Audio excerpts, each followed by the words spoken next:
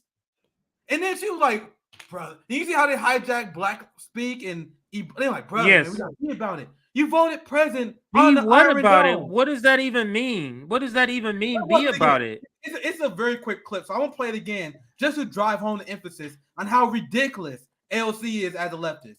And anyone who still defends this, you're being complicit with imperialism at this point. Like, I gave you guys a lot of benefit of the doubt for a very long time because I think. Anyway, let's watch the video again. This is crazy. Too, because You refuse to fight tooth and nail against the Iron Dome funding. You refuse to stand. Let's talk You're a traitor to the people Let's of talk America about it. and the people of the world. Let's talk about it. Because let's actually start on that though, right? Because I don't believe in elephants in the room. Let's speak on it, because we are all here in solidarity to fight for human rights for Palestinians and Palestinian kids. So if we care about this, my brother, if we care about it, we gotta be about it. Yeah. We gotta be about it. And when the votes happen, $1 billion. and when the votes happen, Isn't him coming shouting at you for voting for your vote? Isn't that being about it? That's being about it. So your stance or your vote was not being about it. Did she vote present on this one? Yeah, and her present vote, I considered a yes vote.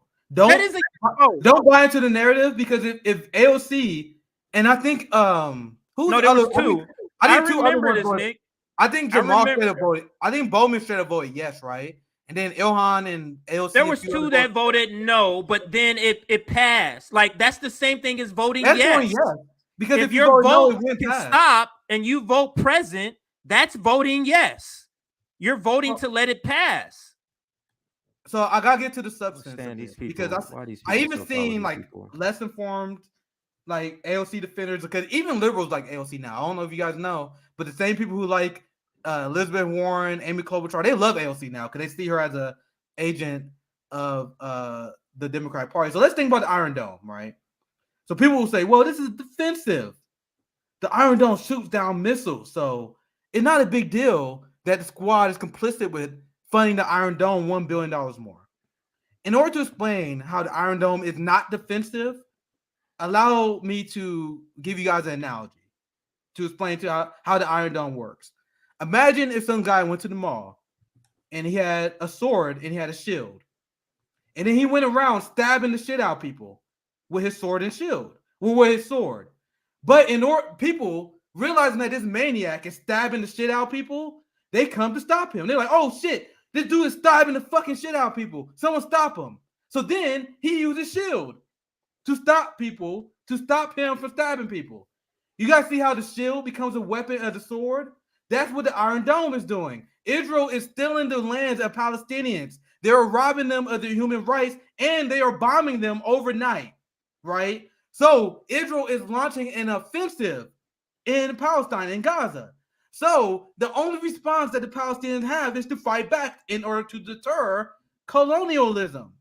They have to deter Israelis from committing war crime against their people. So they do that with offense. So the shield in this situation is inherently, it cannot be defensive because it's coming from an offensive threat. Do you guys understand the concept? Am I clear here? If you have a riot shield, another example, I used to play Call of Duty all the time. They had this build, you had the riot shield, you have the gun, you got the riot shield, and you hiding behind it, and you're shooting people behind the riot shield. That's the Iron Dome. Israel launches way more missiles. They kill way, and I'm talking about magnitudes, more people than Palestinians kill Israel. So it's not defensive.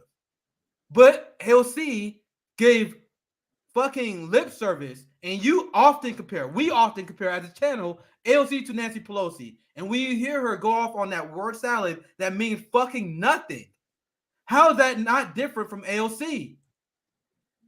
She is dangerous. Yeah, I just see someone right now. This is the last comment I just read. AOC is dangerous. Yes, she's extremely dangerous. Why do you guys think we call her out? We're not calling out some representative in Utah. He's not dangerous. AOC has 12 million followers on Twitter. And she's convincing people that the Democratic Party is the party of progress, despite, as I mentioned earlier in the stream, their crimes against our people. She's dangerous, man. But CJ, any thoughts? And then we can. Do you think she came in with good intentions and she's been hijacked or co-opted, or you think that's how she came in? I broke down before when you look at her connections with Boston U, which she graduated Boston U's in wasn't it international relations, international studies. I'm sorry if I misquoted.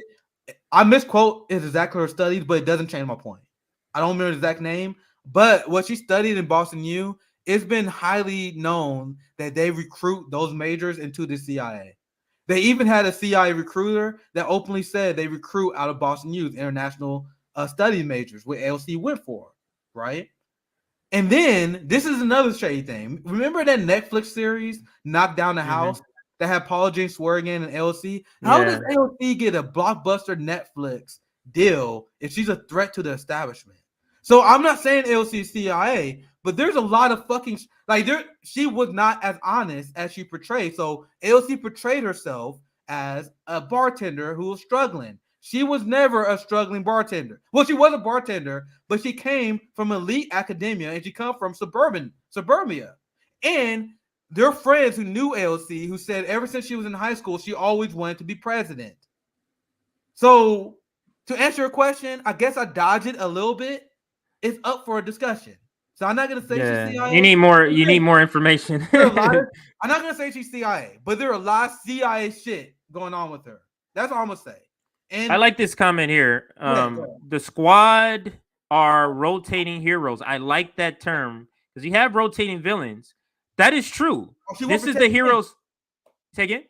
Sorry, I didn't mean to she did. She clerked or worked for a politician before she was elected. That is. I forgot. Let me. What a comment. No, that's absolutely. What was the comment anyway? Oh, here it goes. Right. I think I have it right here. I didn't mean to take it off. I meant to start. Dropping bars left and right. Anyway, if I find it, I didn't mean to. I didn't mean right here. The squad are rotating heroes, just like mentioning are rotating villains. That is a great point. They are the ones who are who do we have hope in, guys? Leftists, progressives. Who do we have hope that we have somebody fighting for us? It's her. She's a rotating villain, or it's Ilhan Omar one week, or it's Pramila Jayapal one week. They rotate. Who's the hero? Or sometimes it's all of them together. She get money from grassroots activists to CIA Democrats like Connor Lamb. You guys realize she gave money to Connor Lamb. He's one of the most pro-CIA Congress people in Washington. I think he's on the intelligence community, something like that. He's one of the most pro-CIA, pro-war motherfuckers in Congress. CIA, she gave your money to him, Connor Lamb. So between AOC and the squad taking grassroots money and giving it to corporate candidates, that and them funding the police more, that and them getting weapons to Israel, I don't know how anyone on the left can stay on board after those three things. And I will make the argument, if you stay on board after one of those, that's pretty lenient. But that's 3 strikes. That's 3 strikes. Funding corporate Democrats, taking your money, funding the police more, giving Israel's weapon deal. 3 strikes. So how can anyone who supports AOC, how do anyone that booing that guy, how can they consider us to be unreasonable? We gave them beyond the benefit of the doubt. Now they're actively the enemy. Is there any more comments? Let's see. Do I got any more saved? We need to read some comments. We can wrap up here soon. I'm just looking for some. Oh, I got something I can share real quick. This won't be a long story. This won't be a long story. I might cut this to a 5-minute clip, maybe. So I have to share this because I actually want to hear your reaction more than anything. Because I didn't give you a heads up on the story. I saw this earlier today. Actually, I saw it yesterday. So remember, despite all the crimes of the Democratic Party, despite everything they did to the Black community, we have to vote for them, CJ. You know why we have to vote for them? You want to know why people got mad at us? People got mad at Jimmy Dore. People got mad on many leftists for refusing to vote for the Democratic Party because the Supreme Court, CJ, the Supreme Court is so important. And I remember making the argument in 2015, and I made the same argument in 2019, in 2020. And I'm asking you guys, at what point did we ever have a pro-working class Supreme Court? Don't worry, I'll wait. So when you guys say, oh, we got to support the Democratic Party because of the Supreme Court, hey, I don't trust Joe Biden or Hillary Clinton to pick a Supreme Court pick. Are we clear?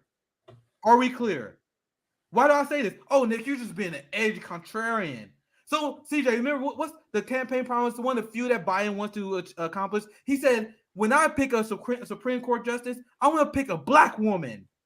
I want a black woman. I believe in identity politics. I believe in the black liberation. So I'm going to have a black Supreme Court pick. That's my contribution to Black America. So, you guys want to know who he picked? You want to know who's in consideration? Do you guys really think that they're picking pro-working class people? Out of all the black, check this out. I'm bearing the lead too much here, and I want to get your reaction, CJ. First black federal judge in Alabama asked Biden not to nominate Jackson. What? So to be clear, Biden is what's her name? So Biden is considering this person. I'm not trying to butcher their name to be funny, but it looks like Ketanji Brown Jackson. That's it. She's a black judge, right? Mm-hmm. And this is who Joe Biden is nominating, because I want to nominate a black woman. So this is the first black federal judge in Alabama. So it is black judge that against this Biden nomination. Is he against his nomination because he's a right winger? I think you guys can already figure this out, right? So who is this person that Joe Biden is selecting to the Supreme Court? The reason why many people say we should vote for Joe Biden because we got to support the Supreme Court pick of the Democratic Party. I don't support any of their picks. So check this out. The reason why the first black federal judge in Alabama don't want Joe Biden to pick this person. Now let's call him Judge Jackson. So they reference a case, Ross versus Lockheed, as a reason for his opposition to Jackson. This Jackson being the black judge that Biden is anointing. So there was a class action lawsuit that she presided over. The Queen, the first black female Supreme Court. She presided over this lawsuit of 5,500 black Lockheed Martin employees, and she refused to approve the settlement that was provided to. They will provide $222 million to the workers. So I know I kind of butchered that. So let me sum this up. It was a settlement agreement. All the judge has to do is rubber stamp it. The two sides agreed, and she denied. And she refused the settlement that went to 5,500 black workers. Do you see this? Isn't this the argument we've been making, CJ? You see the black faces they put in high faces? Yes. But Biden and the Democratic Party, they're saying this makes them pro-black. Because look at me, I'm Joe Biden. I accomplished my campaign promise. I said I would nominate a black woman to the Supreme Court. But he announced the person who's obviously, out of all the black judges you can choose from, he chose probably the most anti-black, class-loyal scumbag that's possible. I'm trying to see I want to get some details. I'll look into details of the case, man. They don't really write that much about it here.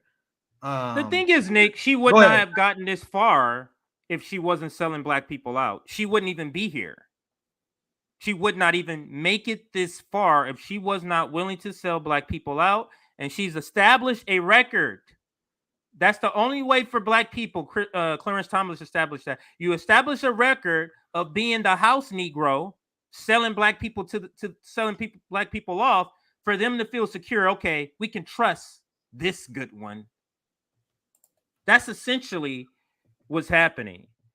And this is the other point I about diversity. Diversity, I said this before in the show. Diversity only matters. Diversity of complexion only matters if it is coupled with diversity of economic background, diversity of educational background. You get what I'm saying? It's not diverse to have a black person and an Indian person, a Pakistani person, with a white person who all grew up upper middle class, who all went to Ivy League schools. That is not diversity.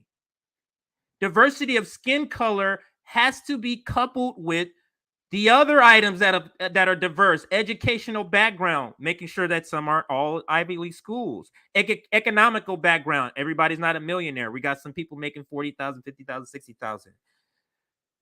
That, I mean, so that's just that's the only part I would like to add in. Yep. Is that we have to understand that diversity is being used just as a way of saying, look, the outside color, see? That's it. Now we are not racist, people. The outside color is right here. Look. And then the person begins to speak. Then you have the Larry Elders of California. You have the Clarence Thomases of the Supreme Court. And I can go on. You have the Candace Owens. You get what I'm saying? So you have even the Kamala Harris. She fits in that category because she's terrible and has done terrible things to black people in California. Well, sent a black guy to prison, and he got lucky he was able to get out. Innocent of murder. He was lucky he was able to get out. You are on point, CJ. And this is why, and if you guys have been watching my recent shows, I did Sean 10 Demands while I talk about this as well. I'm trying to get people to stop their instinct of shooing identity politics. There's this thing where people are like, oh, identity politics sucks. Oh, it's a waste of time to play identity politics. And I'm telling you guys, the only reason you think that is because the liberal class has purposely bastardized the original meaning of identity politics. Right. If you look at our black Marxist and class-conscious leaders, they used to write about identity politics, and they wrote about it as a unifier. Like, identity politics is me saying, yo, the police state is crushing us. I'm a black man. The police is stealing our wealth. But you are a poor working class white person. They are fucking with you too. Like, as a black man, I'm anti-capitalist because Wall Street steals our wealth. But Wall Street is fucking you too, white working class person. So we need to come together. Like, identity politics was supposed to be a unifier. And as a channel that pushes back against anti-intellectualism, I cannot abide by people allowing the liberal class to hijack our shit. Like when people demonize wokeism, when they say, oh, you can't be too woke. Wokeism came from the black community. It came from hip hop.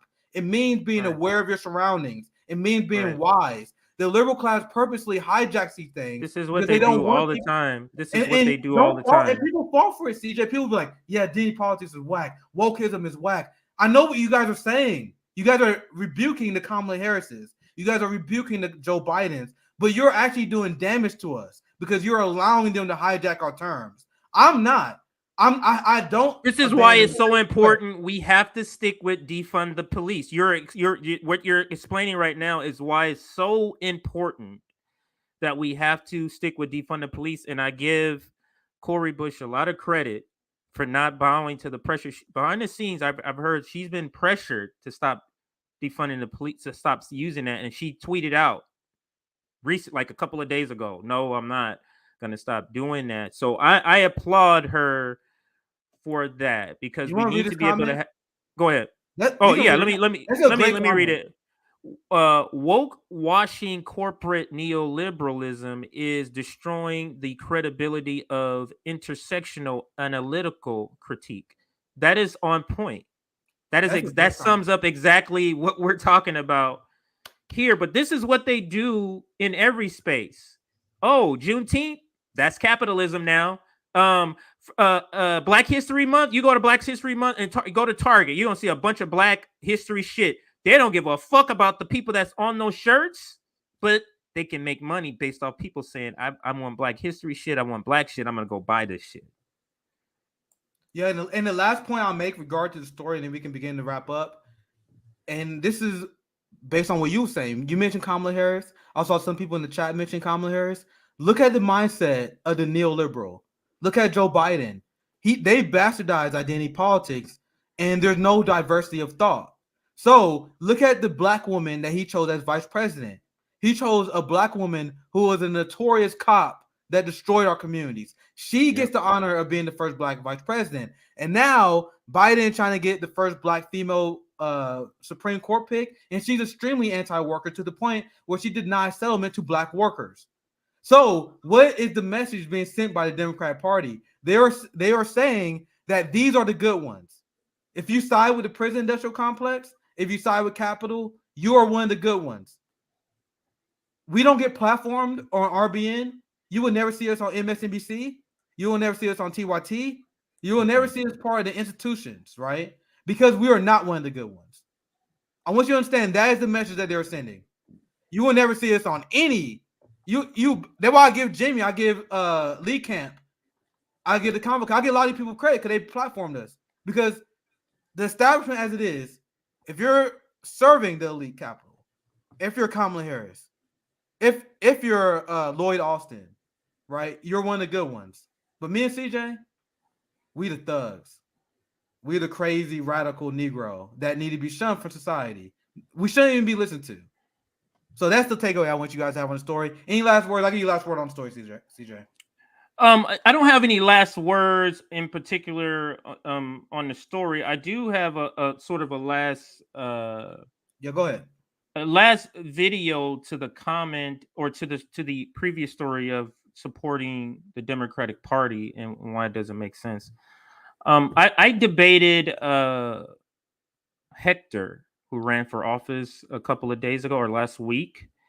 And I mean, it was a friendly debate. It was no issues or nothing like that. But there is a section I did clip out where I feel like I talk about why we can't support the Democratic Party, and I think is important for our audience to hear. So let me play this. It's 2 minutes, and then we're able to. This was a very interesting debate. I was watching this like, damn, I wish I was there. But CJ, he was yeah. I was like, I wanted to be there, but I didn't because I was like, I think CJ is good enough to do this on his own. So, but watch this. Yeah, I wish. I mean, it would have been good, but yeah, let's listen. Then we'll discuss more. You didn't need my help. These great people, and I know these same people that you're talking about. I went to the website, and it's a lot of them that I know. So it's not a critique on the individual person or their policy. Sorry, I heard fire engine or something. So it's not a critique on them. It's a critique on the team. And this is the question I wanted to pose to you. Sure.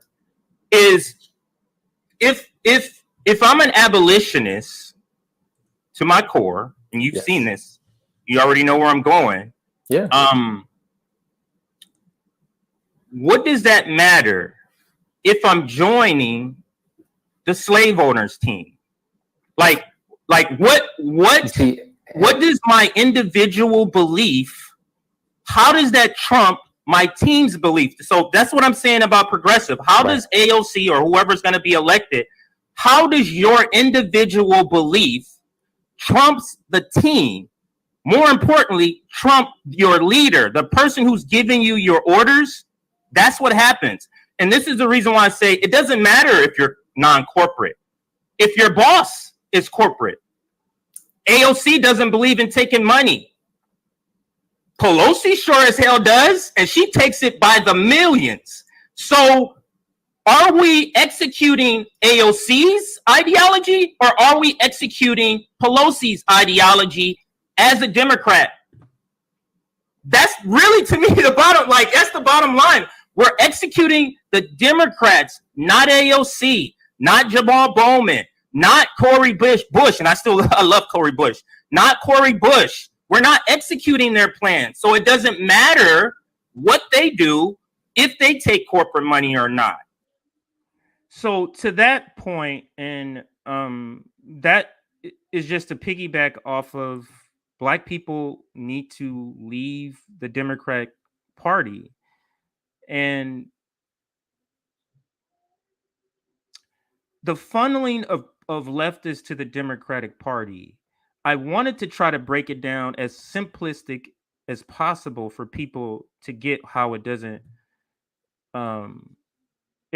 make sense that you believe the person that you're going to vote in, this new person, and these other people that have been in office for 30 years, that new person is going to come in and change shit. It's unrealistic, but they've gotten us to believe in that as leftists, that can actually happen, that all the backstops to progress that is set up in our system is not going to kick in. So I just want people to stop believing voting in progressives means you have somebody on the inside on your team. You do not. And it doesn't matter what the person you're voting in is great. They could be great people. What does that matter if they're joining a terrible team? The team is what matters, not individual beliefs. That's why joining the Democratic Party is a long march or a short march to a graveyard if you're a progressive. Yeah, there's no getting around it, Nick. There's no getting around it. We cannot keep electing progressive Democrats. We cannot. That is not producing results. That's all I have to say. That's well said, and we can wrap it on that final thought. But the last thing I'll add is the Justice Democrats and that approach. We literally seen how the top-down model fails. The top-down model of the Justice Democrats is you donate money to us, you help us get elected, trust us, and we got your back. That fails because our values clearly don't align. Like, so how can you support a top-down organization that is openly not listening to the outside grassroots? Because the concept of inside-outside game only works when there's coordination between the inside and outside. That inside game hates the outside game. That's why they don't show up to the March for Medicare for All. Hell, that's why a lot of these progressive politicians don't even go back on the shows that helped them get elected in the first place, because they don't give a fuck about you. And that's the result of top-down organizations. You're supposed to support them, and then if they support you, by chance, you're supposed to be grateful. The message of this channel is to reject that.